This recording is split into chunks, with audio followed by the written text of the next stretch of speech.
Peran Al-Mawardi dalam membentuk konsep manajemen syariah. Peran Al-Mawardi dalam membentuk konsep manajemen syariah sangat penting dan masih relevan hingga saat ini. Ia memiliki nama lengkap Abu Al-Hasan Ali ibnu Muhammad ibnu Habib Al-Mawardi, lahir sekitar tahun 972 M di Basrah dan wafat pada tahun 8 M di Baghdad. Ia dikenal sebagai ulama besar pada masa dinasti Abbasiyah, ahli fikih sekaligus pemikir politik Islam. Karyanya yang terkenal, Al-Ahkam Al-Sultaniyah, membahas sistem pemerintahan, kepemimpinan, dan administrasi negara dalam perspektif Islam. Dalam pemikirannya, kepemimpinan bukan sekadar kekuasaan, tetapi amanah untuk menjaga agama dan mengatur kehidupan masyarakat.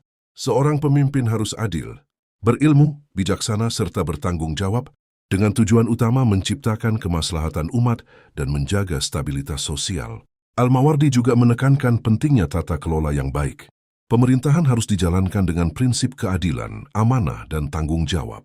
Pemimpin tidak bekerja sendiri, melainkan dibantu oleh struktur organisasi yang jelas, seperti wazir sebagai menteri, qadhi sebagai hakim, serta amil yang mengelola keuangan.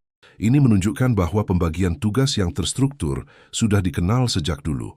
Dalam pengambilan keputusan, prinsip keadilan menjadi hal utama. Keputusan harus berdasarkan syariat, tidak memihak, serta mengutamakan kepentingan masyarakat luas. Pemimpin dituntut untuk objektif dan bijaksana dalam melihat setiap persoalan. Selain itu, Al-Mawardi juga menekankan pentingnya sistem administrasi yang jelas. Setiap jabatan harus memiliki tugas dan wewenang yang terdefinisi dengan baik, sehingga tidak terjadi tumpang tindih pekerjaan. Konsep ini menjadi dasar dari job description dalam manajemen modern. Ia juga menyoroti pentingnya akuntabilitas dan pengawasan. Seorang pemimpin harus mampu mempertanggungjawabkan kebijakannya, baik kepada masyarakat maupun kepada Allah.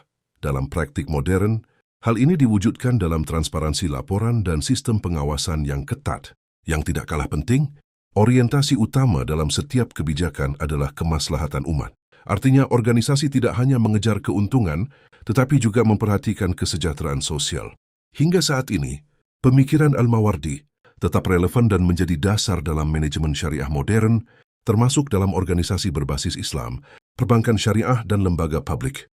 Nilai-nilai seperti amanah, keadilan, dan tanggung jawab menjadi fondasi utama dalam menjalankan organisasi yang beretika dan berorientasi pada kebaikan bersama. Sebagai penutup, pemikiran Al-Mawardi mengajarkan bahwa keberhasilan sebuah organisasi tidak hanya diukur dari hasil yang dicapai, tetapi juga dari bagaimana proses itu dijalankan, dengan nilai-nilai moral dan spiritual. Dengan menggabungkan prinsip keimanan dan profesionalisme, konsep manajemen syariah mampu menciptakan sistem yang tidak hanya efektif, tetapi juga membawa keberkahan bagi seluruh pihak yang terlibat.